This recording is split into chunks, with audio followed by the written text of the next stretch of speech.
Yeah, I'm losing Day trading versus investing.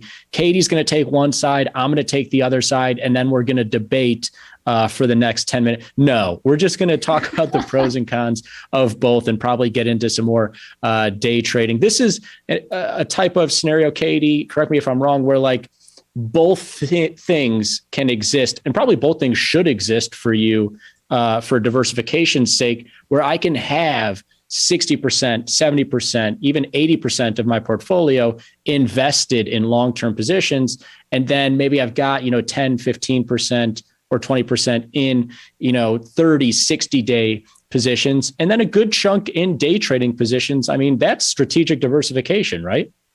Exactly. And I think for me, having not come from the world of finance and really kind of starting with Tasty Trade, just like fresh out of school, when I was first learning about the Tasty Trade mechanics and how frequently our team was talking about, making your assumption around these 45-day windows, like a part of me back then was like, oh, this is like very black and white. Like this is super different than like traditional buy and hold investing. And then what I learned is like over time and being here more and understanding the mechanics even further is that like there's room for both. And there's room for both in your individual portfolio. It's not like we're in one camp and, the long-term investors are in this other camp. Like there's reasons for all of these strategies to kind of coexist together because it allows us to stay active, be capital efficient, again, profit from long-term ideas or outlooks, but also profit from those short-term ones as well. So that was like something that was really eye-opening to me. And I'm really glad we're having this discussion because I'm sure other people out there think that like Tasty Trade or the small exchange is like the mega contrarian where we're like only talking about scalps or whatever. Yeah. But that's not what we're all about. And hopefully people will understand that after this. Maybe it makes for less entertaining content, but it makes for more genuine content and more realistic content at that, which is like, it's not an either or, everybody. Like we do all of these different things. Like it's not going to be like Stephen A. Smith, like day trading's the best. And if you're investing, you're a fool. It's like, we all have investment and the big mission of some of these smaller financial startups is like, you don't just have to invest, and you especially don't have to invest while pay someone else to invest for you. You can do all these things yourself. And because of smaller products, easier access with lower fees and everything else, you can do not only investment, but swing trading, day trading, options, futures, everything else at a really accessible, low cost and lower risk than traditional markets. And so this is definitely not an either or, but let's get into why you might look at day trading, especially in non-equity asset classes like crude oil. You see all the news of different pipelines shutting down, potential for even greater geopolitical strife out of Russia and Ukraine. And that's been translating to a decent amount of upside in crude oil. You see crude getting back to, highs that they haven't seen in the last couple of years, still north of $90 a barrel. This market's been in the spotlight for the last couple of weeks, Katie, but it's only up $5 per barrel, or in terms of the small crude oil futures, $500 since Feb 1. For all of the news that we're reading and the spotlight that's on crude, and everybody calling for, a war might break out, and that might mean crude oil is $100. It could go above. Not that big of a return on your investment if you bought crude Feb 1 and it's only up $5 per barrel. We're almost at the end of Feb. That's honestly not a huge move from an investment standpoint in crude. Exactly. Yeah. And I mean, but at the same time, like we say, that's not that big of an investment. But for somebody who's new to the game, like this is a game changer. So there's kind of like two sides to the context of it. But yeah, I agree with you. There's definitely been, it feels like maybe a little bit more two-sided action in here than some of those other commodities that we were talking about, despite the fact that we are still seeing an upward drift in crude oil in this month. And this is why you really need to try to push yourself past just like I read the news and then I bought the thing the news told me to buy. Because if you read the news, Katie, and you didn't look at the price action, which we're about to investigate even further here, you would think crude oil is like all-time highs, like it's ripping. There's so much fear in this market, and they shut down this pipeline, and crude oil has got to be $1 billion at this point. And to see how much two-sidedness you've seen since Feb 1, since before all of these news stories broke out, is really refreshing from a day trading perspective, because we want that two-sidedness. And while, yes, $500 is a nice investment, especially when you're talking about a buying power of, I think, about $1,500, that's really nice to be able to make 30% return on that capital if you did invest. But what's even more intriguing to me, especially because people don't really tend to like invest in energies, they're really a force for day traders or swing traders. What's really intriguing, Katie, is in that same time frame where we've seen a $5 per barrel ascent in crude, or $500 notionally, we've seen more than $5,500 worth of intraday ranges. Now, of course, you're not capturing every piece of that, but from a day trader perspective, a market that has been displaced by $500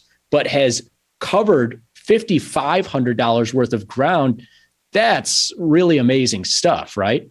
That's wild. And I think that, like, to put it into perspective, if we're looking at this graph too, right, you can see this upward climb with these tiny little divots like along the way starting in February. And then, it really starts to get a little bit more of a dramatic ripple effect, or more seismic, or whatever type of visual term you want to use to describe it. But I mean, the power is also in the visual that you're showing here, that we are seeing a lot more in terms of intraday range that we're covering.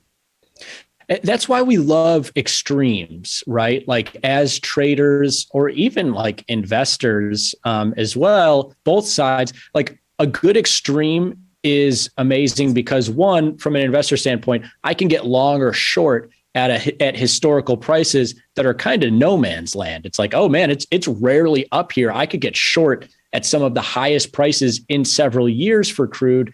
Same with investing in stocks when they've crashed. It's like I could buy stocks at prices they haven't been in years. But extremes are also huge for shorter term, trading, whether it is futures or options, because you see volatility rise, you see the options prices rise, but also the back and forth rise here as well. Like Katie notes, crude oil isn't a great day trade in the 70 handle or the 60 handle where it usually is, because you see these little divots. It's pretty efficiently priced. It's in a range that it normally exists in. And so you're not seeing, big intraday action or anything like that. At these extremes, that's where inefficiencies click in. It's like, oh man, Ukraine said this, Russia said this, Germany just did this. Where should crude be? And that's when you get the inefficiencies of people at the start of the week thought crude oil should be at $95 by, 24 hours into this trading week, Katie, crude oil's back down at $90. And so that's what really spurs some great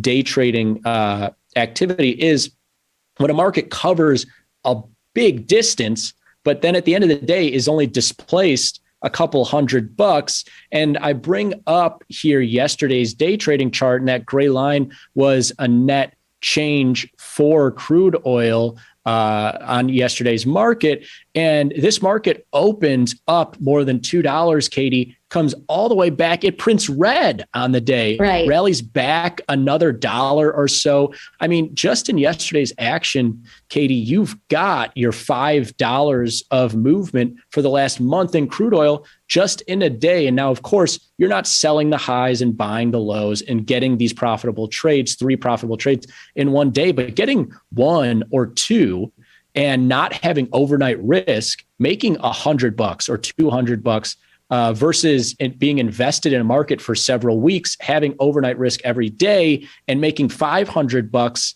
I mean, I would tend to take day trading over that, right? Yeah. And especially if you're new to the idea of A, short-term trading in general, but B, especially during a time frame when, as you said, there's geopolitical news that is pushing and pulling this thing it's kind of nice to be able to close your platform at the end of the day and not roll over in the middle of the night and open up your Tastyworks platform and kind of see what crude oil is doing. Trust me, we've all been there. So in that regard too, there's just like a peace of mind element that comes with some of these shorter term strategies that you can still capitalize on. You can still have your longer term outlook of crude going back to 80 or $100 crude oil barrels again, but still participating in the meantime. It's a funny thing. I like that how you phrase it there. We'll close with that note, which is like a lot of people when they first are introduced to options are like, oh, options, that's a higher risk trade. But it's like, actually, you can use options to take on less risk. And it's same with day trading, like, oh, crude oil, that's a risky trade. Day trading, you must be crazy. And it's like, well, actually, I'm flat. I got no positions by tonight. And so I don't have any risk of something happening overnight, Germany, Russia, whoever doing whatever, and my position being either really good or really bad by tomorrow when the market's open. So day trading also a little, if you use it correctly here, can be a risk reducer. Also something that you can use to help with your trading. Go to community.thesmallexchange.com. Katie is one of our biggest proponents of the great content that we give exclusively to our community members. Become a member of the Small Exchange for life. That's lower fees, reduced fees for life. Increased data access for life. And if you join in February, you get one of these fantastic shirts here, community.thesmallexchange.com. Katie, you think everybody who's listening right now should go join the Small Exchange, right? I do. I mean, it's a no-brainer to me. That's all that needed to be said. Katie, thanks as always for joining us. You heard it here first. It's a no-brainer. I mean, you don't even have to have a brain. You don't have to have a brain to do it. Anyways, Katie, you're absolutely tops. Thanks so much for jumping on with us. Everybody, thanks for watching. Splash into Futures is coming up next. Pete Molmat, I'm sure he's got some fantastic guests talking futures, talking trading. You're going to want to hang out for that. Thanks, everybody. Peace.